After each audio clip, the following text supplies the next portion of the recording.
Yung fact that Chair Garcia decided i-remove yung mga deemed nila na disqualified without according respect doon sa mga question ng disqualification. And for me, that, talagang corruption to.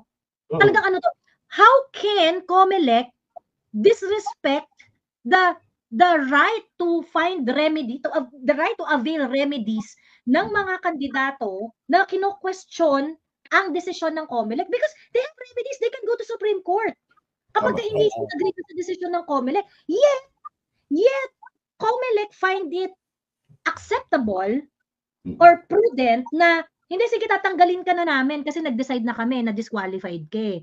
O pagdating sa COMELEC, nanalo sila sa COMELEC, they were able to get TRO.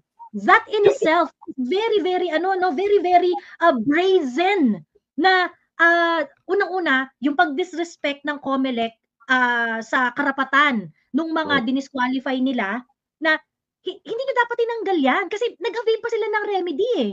'Di ba?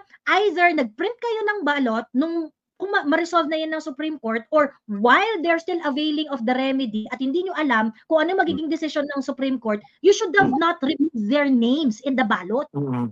Diba?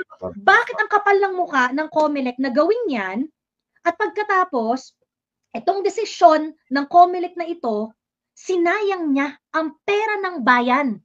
Because 6 million ballots were, isisirain, i-destroy nyo na lang. Ganon na lang yon, Chair Garcia?